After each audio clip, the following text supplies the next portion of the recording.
Chaitali Dikshit, a first-year student of Journalism and Mass Communication at Navratna University, your host for the evening.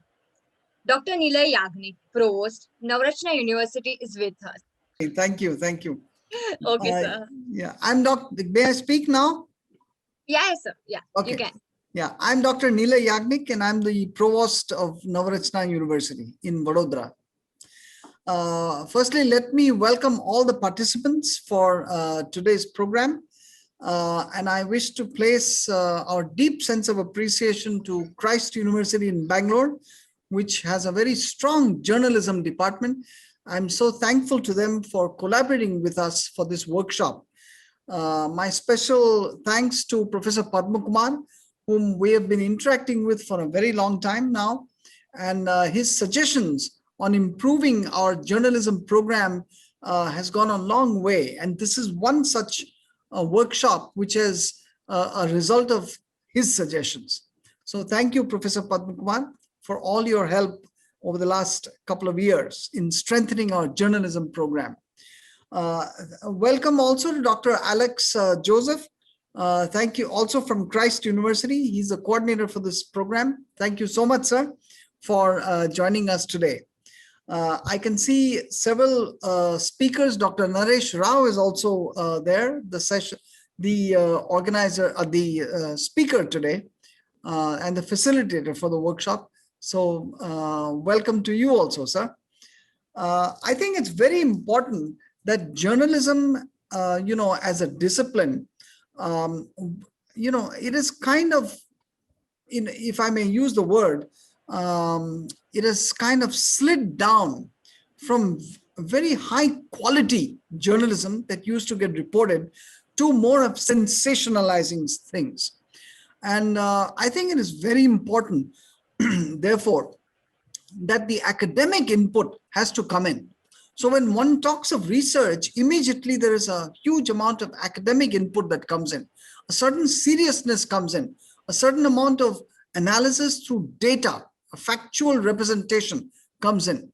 And that is what we are looking forward to in this entire program also. We want our students to develop into good journalists, good mass communicators who will report the truth as it is and not sensationalize things and certainly not make things a noise session. So I've mentioned this many times. I've grown up in an environment where we have listened to, and listened on the radio and then watched on TV some extremely good journalists who make you think and reflect, on what is happening in the scenario. And that is what we look forward to in our students. And I hope that such kind of initiatives done by Dr. Robbie and his team would go a long way in strengthening our journalism and mass communication program. So congratulations once again to the entire faculty and students body of the journalism and mass communication program. Thank you so much, Christ University, Bangalore, for collaborating with us for this workshop. And I look forward to staying in touch. Thank you so much. Thank you so much, sir, for your precious time and enlightening us. Moving ahead with the day one. We have with us Dr. Naresh Rao. Dr. H. Naresh Rao is currently working as Associate Professor in the Department of Media Studies, Christ, deemed to be University. He has a PhD in Communication from Bangalore University, from where he has also received his MS in Communication. He joined the Christ College as a lecturer in 1993 in the Department of Journalism.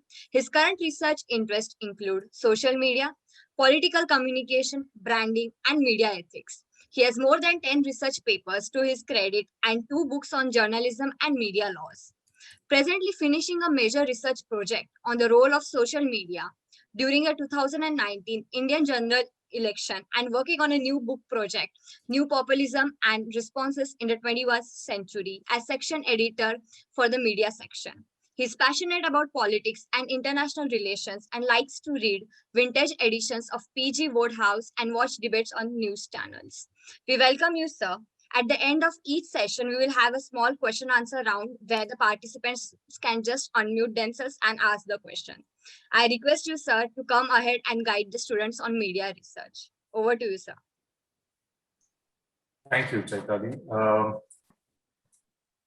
Topic or the title reads Introduction to Media Research. I would be, just starting the whole process, I think, which will be carried forward by my eminent colleagues over the next 5 days, right? So this is something which is close to my heart because media research is something that I've been associated with since the last 30 years. And this is something that I think is a very important kind of a area in today's context, like Professor Yagnik was mentioning. There is a lot of changes in the way that media is functioning today.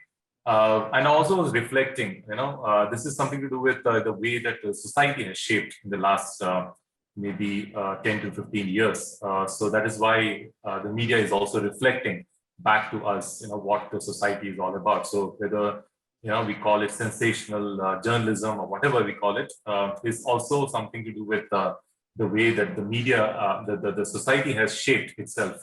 And I think the society demands that journalism has to be in a particular way. Once that demand from the society changes, I think automatically we'll see a change in the way that the media channels in particular, news channels in particular, will start functioning. So having said that, I'll just start with the formal presentation. So Introduction to Media Research is basically, I'm going to give you a little bit of insight into how it all started and where it began and how it has progressed in the recent past. And so I've just titled it What, Why, and How to Conduct Media Research. So basically, we all are standing on the shoulders of the giants, in the sense that the researchers who have come before us have created this particular foundation on which we try to add something that we think is going to be useful as far as research is concerned in the field of media. So I'm going to refer to some of these so-called pioneers of media research in order to throw light on how media research has evolved since its beginning almost 100 years back. Okay, so go to the first slide, the next slide, that is. Okay, so when we say media research, it's something very, very obvious. We are talking about research of the media, which means that media is, a instrument through which we are trying to reach a large number of people, right? So what we call as a medium in communication or mass communication. So media acts as a medium through which newspapers, for example, or news channels, etc., reach out to a large mass of people through, it could be physical, like newspaper, or it could be electronic, like news channel, etc. So media research talks about the various aspects of media that is studied in order to gain an insight into how the media works and what happens when media does certain things, what is the effect of the content on the people, and how the media business is organized, and how, because of the way that the media is has evolved in a particular country, what is its impact on the society as a whole. All of these things are things which media research will be looking at. So the first thing that we usually think of is the effect of media, right? When we talk about research on media, we kind of think about only the effect that media has on people. So it is from the point of view of sociology or social, psychological, and physical aspects, how that particular media impacts us, members of the society. research survey that segments the people based on what television programs they watch, radio they listen, and magazines they read. So this is just an example of the various aspects of media that we study or we research on. So, for example, television programs. What are the type of television programs people watch? Then what is the content of radio that people watch, listen to, and the magazines that they read or the newspapers that they read. So all of these things would be, maybe a very basic aspect of research that one indulges in when it comes to media research. It also includes achievements and effects of media and a study about the development of media. So what are the achievements? Like, for example, newspapers have achieved a huge amount of things over the last 100 to 200 years. So the achievements of the newspaper industry in the context of enabling, let's say, free and fair discussion in the society and furthering democracy, etc. So that kind of achievement is something that we would be studying. And also the effect of media and the study about the development of media. So newspapers, magazines, radio, TV, cinema, or other mass media analysis and collection of information. So when we analyze the content of the various mass media, we are indulging in media research. You can go to the next slide, please. So I think there's one before this, just jumped one slide. Okay, so it helps us to, why do we have to do research in media, right? So it helps us to understand ways in which media can meet the needs of the audience. So it's like a feedback, right? The audience is mostly passive in the context of mass media.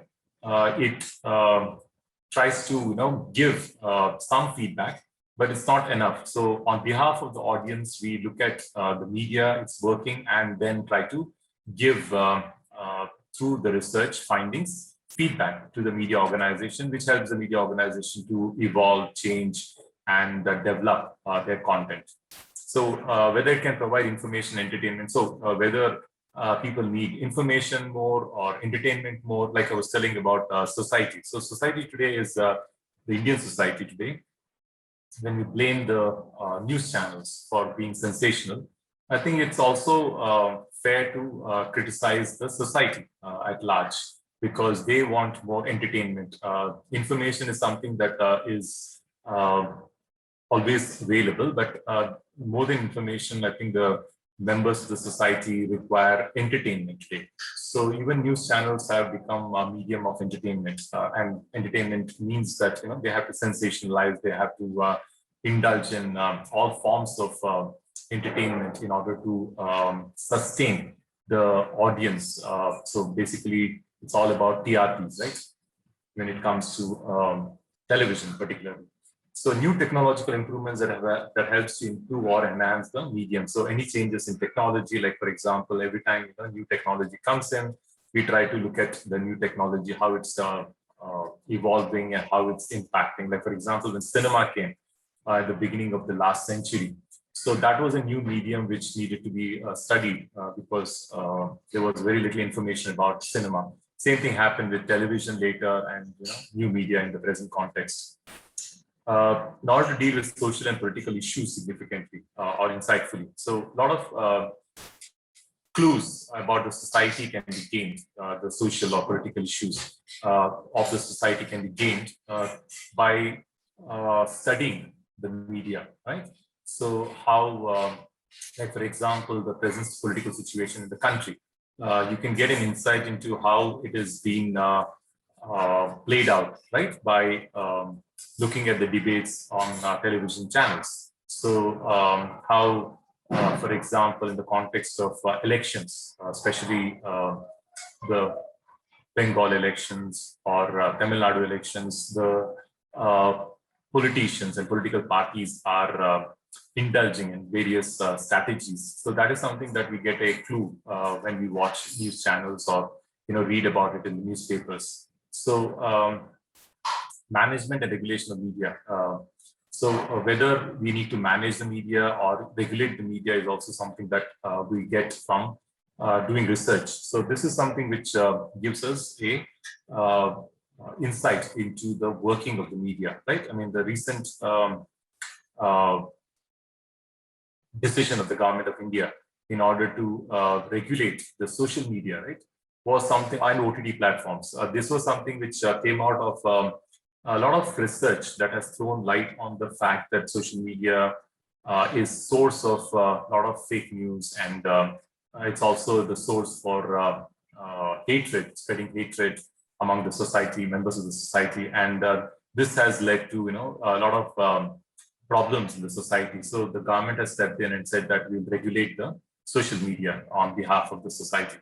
So all of us live in a world of media constructed images. So media also constructs images for us. So for example, the images of a country is something that we can understand or perceive from the way that the media constructs that image. Like, for example, when a movie talks about a particular city or a particular country, or even the news channels, for example, when they do stories about different countries and different issues, it also allows us to construct the images on our behalf, right? So it's not just photographs or video that allows us, I mean, even textual information allows us to construct the images of the particular place or particular region or particular country. So that influences what we think and how we partition our attention, time, and other scarce resources. So all of these things are aimed at, media research is aimed at trying to decide what kind of budget we need to allocate for a particular medium.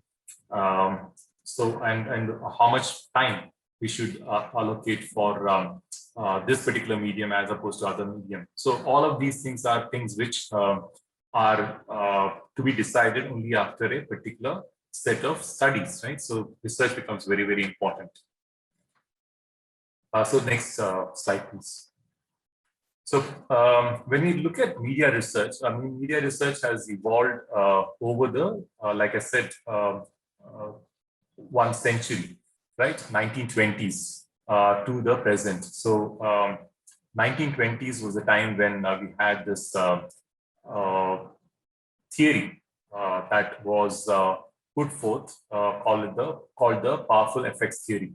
Now, what is powerful effects theory is something that I think a lot of you are already aware of. That means, the media at that time mostly we had on the television, radio and cinema. Both were new medium at that time, but they had huge impact on the population, especially in the West, US and European countries. So powerful effects talks about the fact that the media, because of its power, has a huge influence or impact on people, right? So it can change the mindset of people towards a particular issue by giving information about that. So it could be done through cinema, like we have this example of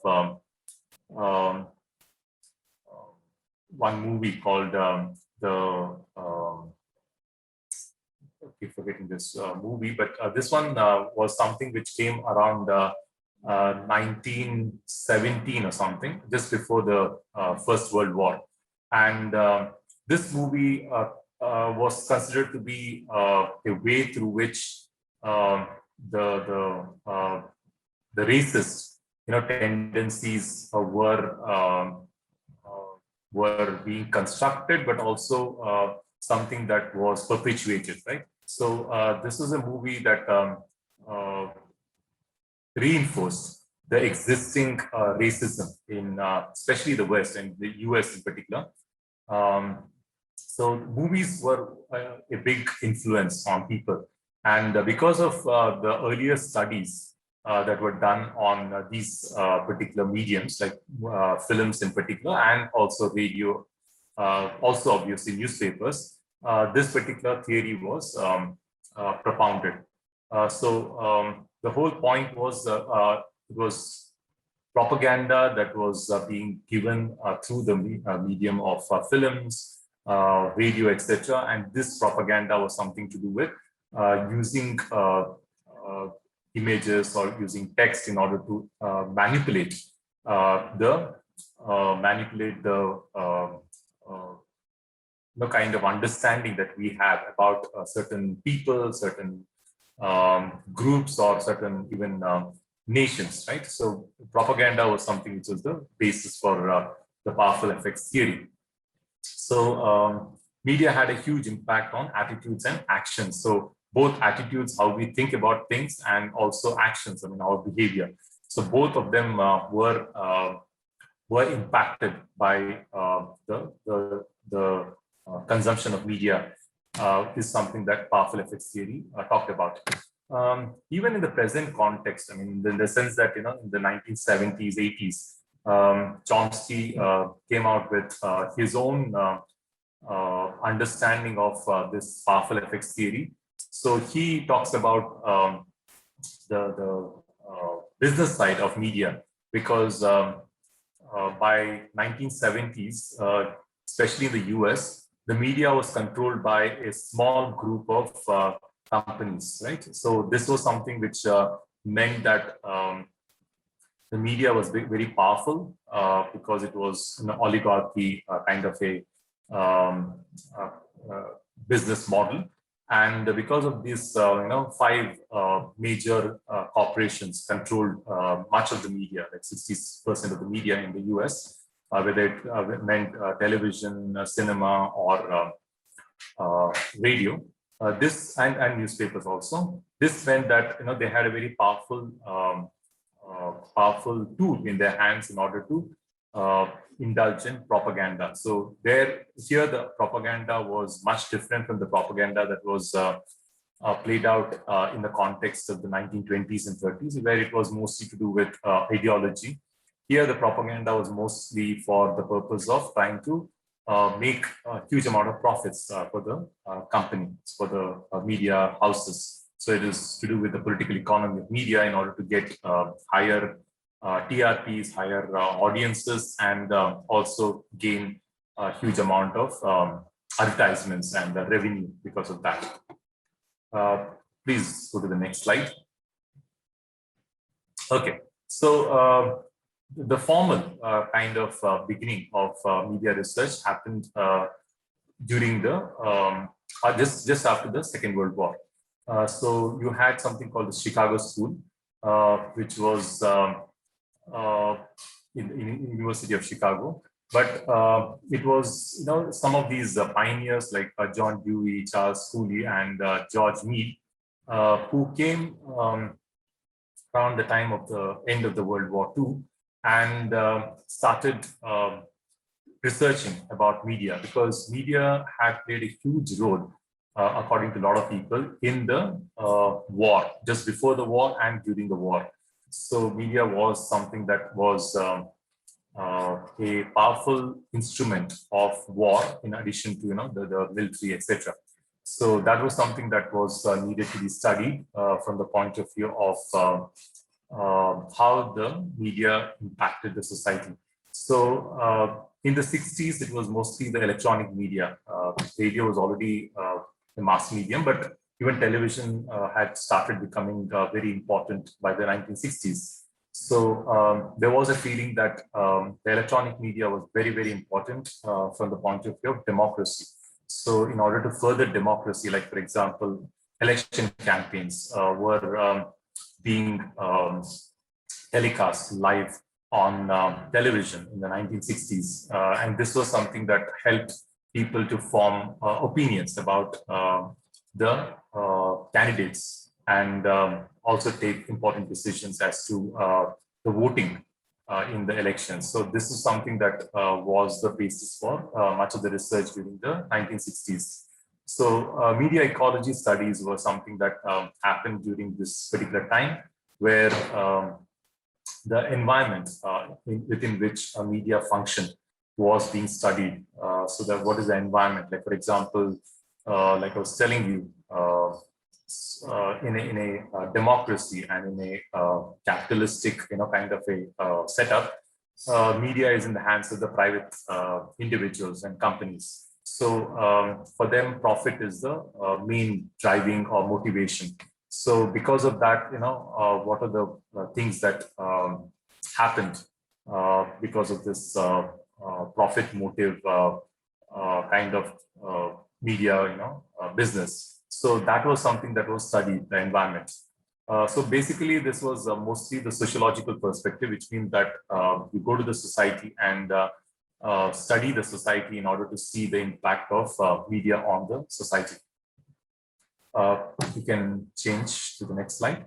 Okay, so furthering this particular thing, there was this first program. I mean, till then, in I mean, not just US but everywhere around the world, we didn't have graduate studies, which meant research level kind of studies or programs in media schools, right? So that was started only in 1975. And the first school that, the first university where it was started was the New School. And this was by John Culkin, who was an associate of Marshall McLuhan. I think all of you remember or at least have heard of Marshall McLuhan, who had in the 1950s and especially in the 1960s had written extensively about the role of media. And his perspective was mostly what we call as the deterministic role of media. That means, media had a huge impact on society, and with the coming in of a new media, like for example, television in the 60s, the society underwent huge changes. So he was of the opinion that every time you introduce a new mass medium into the society automatically changes and evolves because of that particular medium. So we see that happening right before us when it comes to the new media, which is the digital media, but specifically social media. So how social media has changed the culture of people, especially the younger generation, right? So that is something that we see before us, and that's what Marshall McLuhan had said about media in the maybe 60 years back. So this particular MA program was started under the Center for Understanding Media. So the whole purpose of this was to see that there was what we call as a concerted effort to develop researchers who would then graduate out of these programs and then conduct research into media, right? So that was something that started in 1975. They completed 50 years. Now it's around 55 years since it started. So in the last 50 odd years, you have a lot of people who have graduated out of not just this particular university, but a lot of other universities around the world who are also contributing to the research in media. Next slide, please. Okay, so just like you have Chicago School, which is mostly the American perspective of doing studies on research, media. You also have the Frankfurt School, which developed in Europe. Frankfurt is in Germany. So this Frankfurt School is known for its development and application of critical theory to media studies. So critical theory is something which can be applied to various disciplines. So some of the pioneers like Max Horkheimer and Theodor Adorno in particular were the ones who in the 1930s and 40s started looking at media and trying to unravel the power that media had on society. So they went into the structural aspects of how media had this power to make people slaves, right?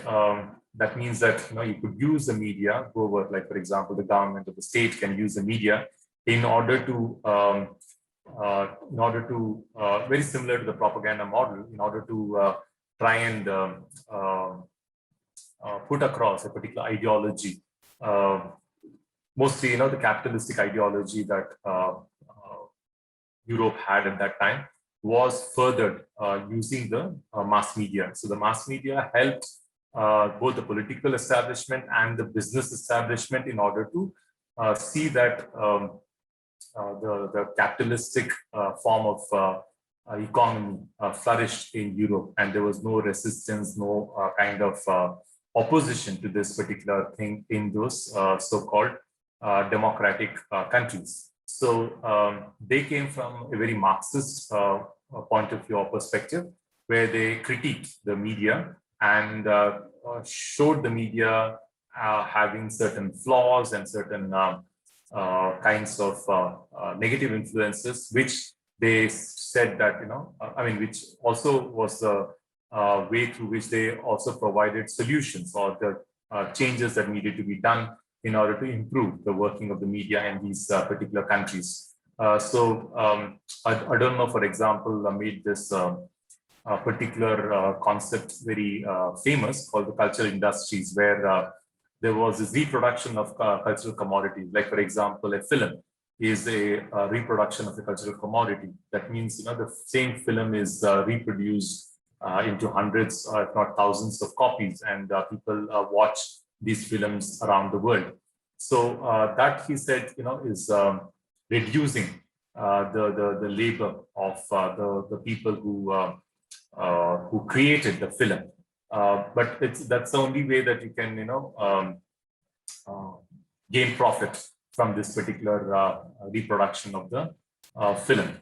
So he also talked about popular culture versus high culture, and critique the cultural production. So basically, popular culture is something that meant that large number of people, which is the product of mass media, like television shows, etc., were part of this popular culture. Like a television serial became part of popular culture because it attracted huge audiences, and this audience would then follow that particular serial over weeks, months, and even sometimes years, right? So that was something which was part of the popular culture.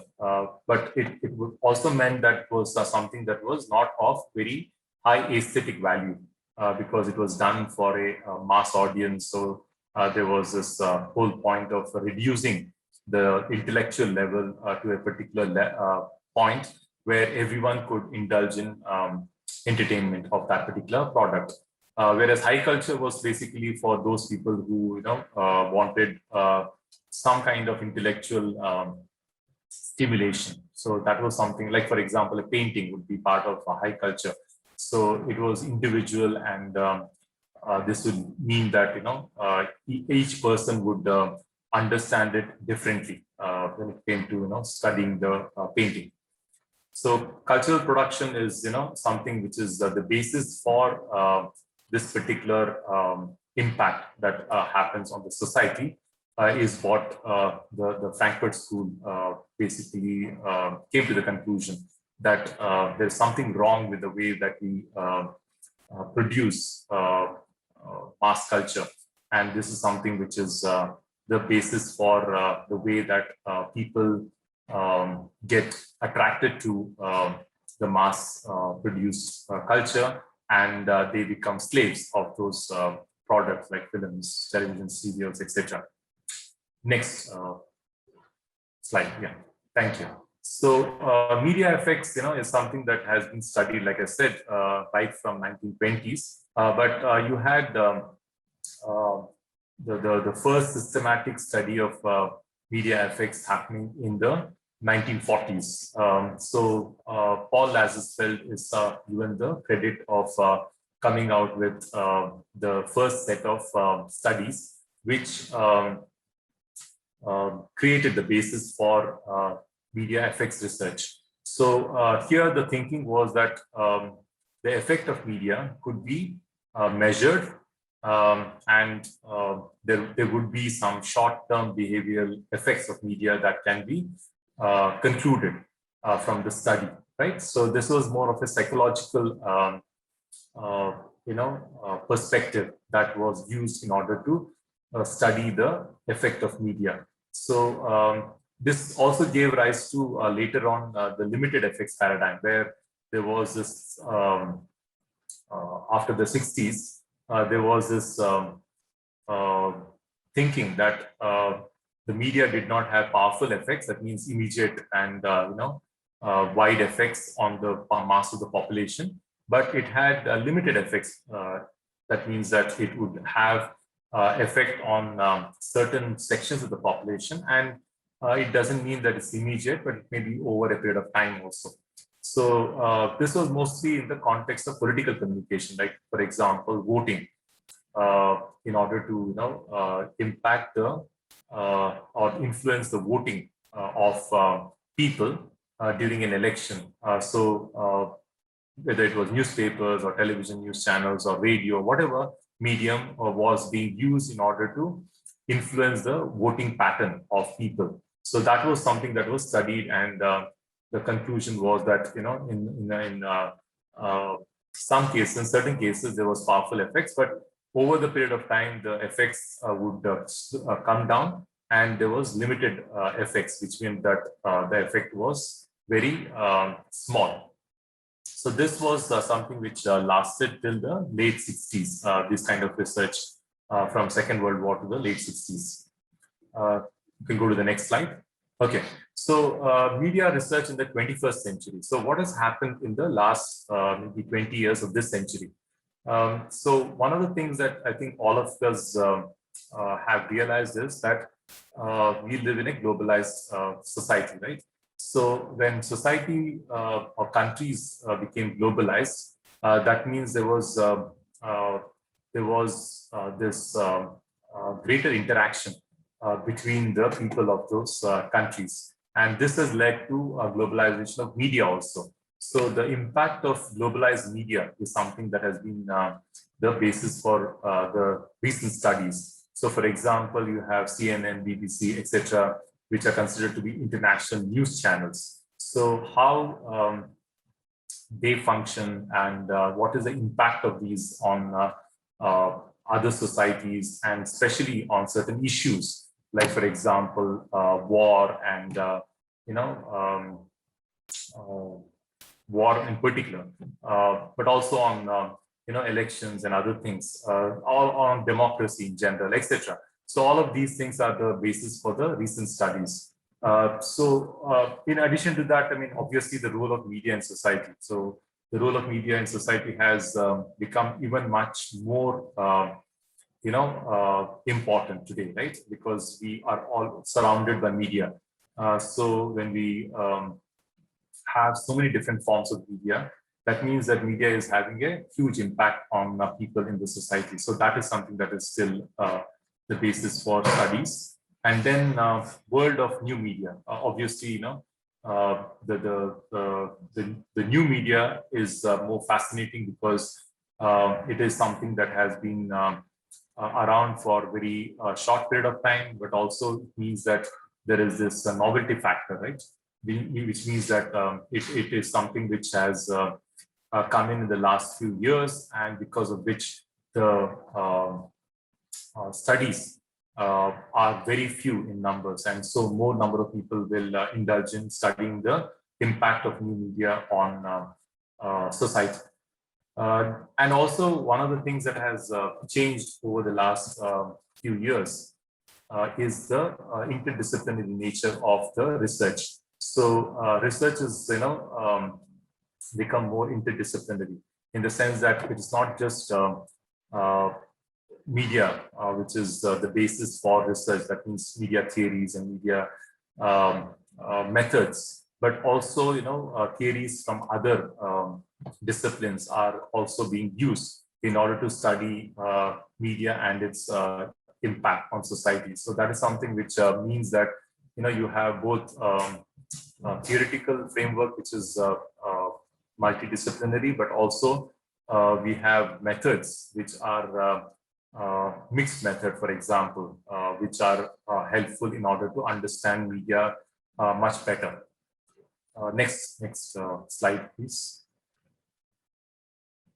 Okay, so I'm just going to end by presenting some of the cases where we have seen that these were the research that were the pioneers, and something which is the laid the foundation for further research in the field of media studies, or mass media and communication.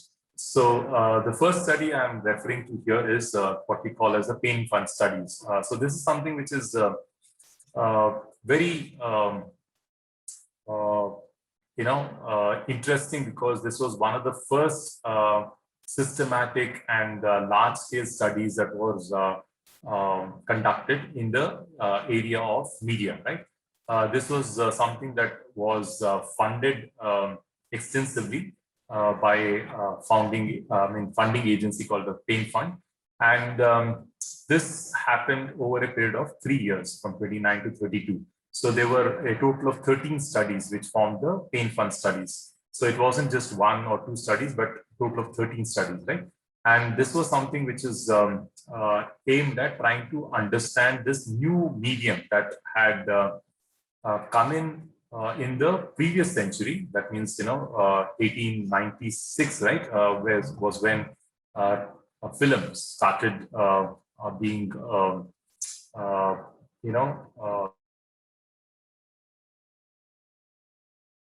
even by 1920s, film was or theater, films, that means cinema was still a very new medium, and people were very fascinated by cinema, and they wanted to know what is cinema doing to people, and to especially younger people. So the 3 things that were the basis for these studies were the content of films, what type of films were being made and shown in the theaters, the audience composition, who were watching the films, what is their composition, whether younger people were more in numbers or older people were going to cinema, or was it family which was indulging in watching cinema, etc. And finally, the effect on children. This was something which was a very big concern, and even today we have concerns about the impact of media on children. So that time, because films were a new medium, they didn't know, what kind of impact it was having, and whether it was having an impact and to what extent. So all of these things were the basis for the studies. So what they found out in these studies, and once they published the studies, was that cinema or films had a huge impact. They had impact on the learning. That means, we learn from cinema. That means when we watch films, we are learning things, right? That's at the very, very basic level. Then it also leads to attitude change. That means, when we watch films, we also change our attitude towards certain things. Like, for example, attitude towards, let's say, crime is something that undergoes change because of the way that we watch, the cinemas, the films we watch. It also leads to emotional stimulation, like, for example, crying, laughing, etc. So all kinds of emotions are things that are released because of the watching of films. Fear is something that also can be an emotion that is stimulated through watching of films. So all of these things are also things that came out of this study. And finally, the most important thing that they inferred from the studies, the findings, was that there was a huge behavioral change that was seen among the children, especially. Not so much about on the adults, but on children. And this behavior change was in form of various things. It could be the way they dressed, the way they behaved, the way things like that. So all kinds of behavioral changes or influences were seen among the audience for films. Concluding this particular study, what they said was that people take vicarious pleasure when they watch a film. That means that you're detached, but at the same time connected with what is happening on the screen. So when you see a hero bashing up, or saving the heroine, etc., that is something that you take as a vicarious pleasure, right? But it also has a harmful influence on the people, because you learn a lot more about crime, and the modus operandi of conducting a, let's say, crime is something that could be learned from watching films. Next slide. So the second study that I'm going to be explaining is a very popular study called the People's Choice. And this is something that a lot of us grew up or let's say, heard about and um, were fascinated by when we, one second, when we were students. So People's Choice was a study that was conducted in 1940s over a period of, over the two general elections, that is the presidential elections in the US, the 1940 election and the 1944 elections. So the whole point of People's Choice was how the voters make up how the voters make up their mind about the presidential campaign. So if in the US there are usually only two candidates who run for the presidency, right?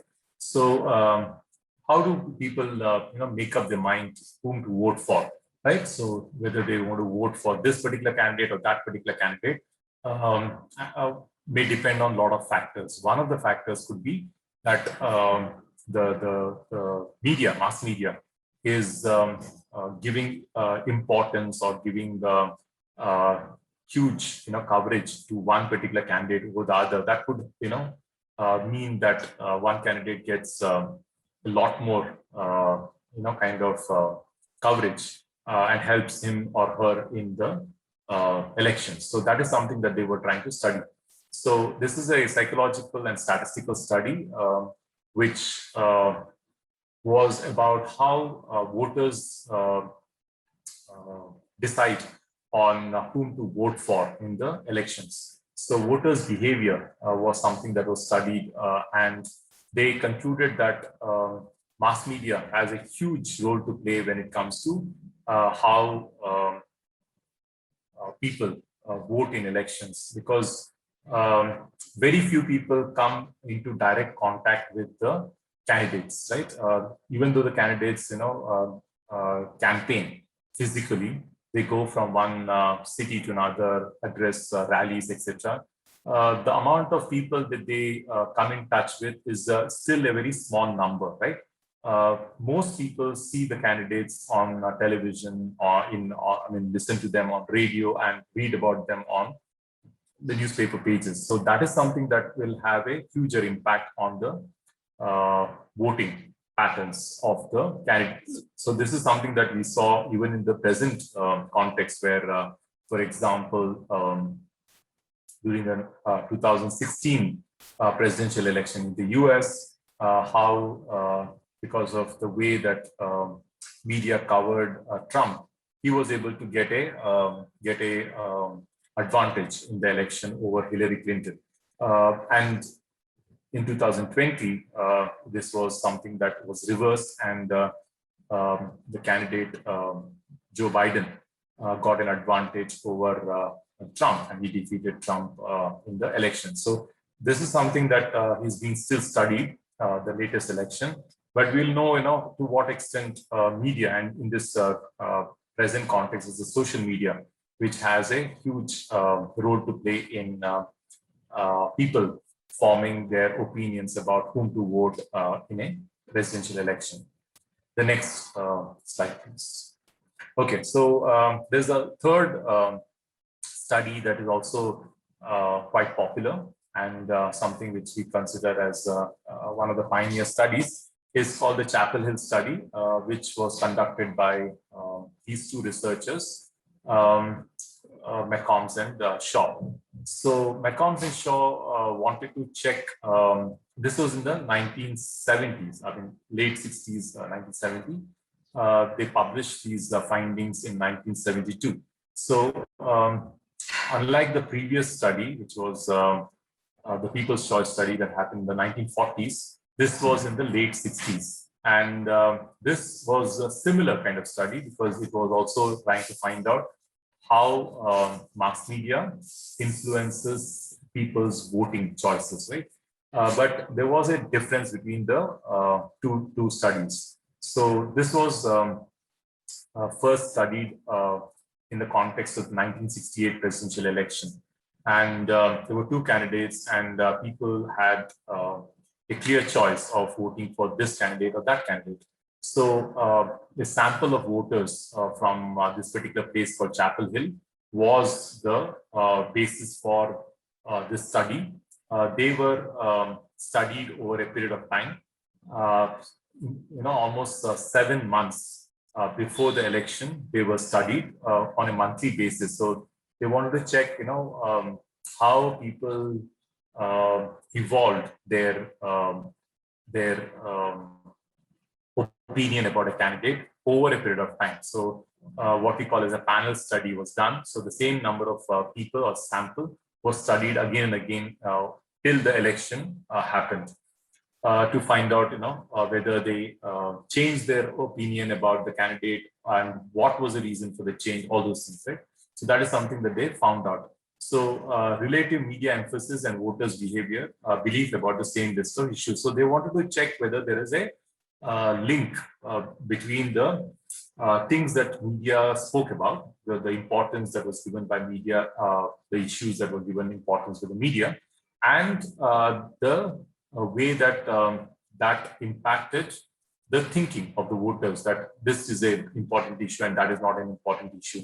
So which issues to be thought about was something that the media and press in particular, that is the news media, was able to influence the people about, right? So if people thought that, like for example, in the Indian context, we had the 2019 general elections, right? And there was a clear choice for the people to vote either for the Congress or the BJP in the general election in India. So when people, when the election results came out and we found out that, people had voted for the BJP, one of the things that came to mind about this, and research has also, thrown light on this, is that the media, right from 2017 onwards till 2019, was giving importance to issues of nationalism, right? The issues of terrorism and cross-border, attacks, and also the way that India conducted the two, kinds of raids on Pakistan. So all of these things were given a lot more importance. So the nationalism narrative was something that was the main issue, according to the newspapers, according to the news channels, etc. And a lot of people who voted agreed with it, and because of which they voted for the BJP in the election. So that was something that is a reiteration of the agenda-setting function of the media that these pioneers, Shaw and McCombs, came out with way back in the 1970s. So next slide, please. And that is, I think, the concluding slide. Okay, so there's one more slide left. So from this, we also can come to the conclusion that the methodology that is being used by researchers over a period of time, over the last 100 years, has also undergone a lot of changes. So earliest method that was used was what we call as survey method, right? We use a questionnaire and go to a sample and administer the questionnaire and get their views, opinions about various things. Later, there was this emphasis on experimental research. That's where, like I said, trying to understand the psychological impact of media content. So that is something that was that became famous in the 1950s and 60s. So a lot of experiments were conducted in order to see whether the media content had an impact on the attitudes and behavior of the people, right? The consumers of media.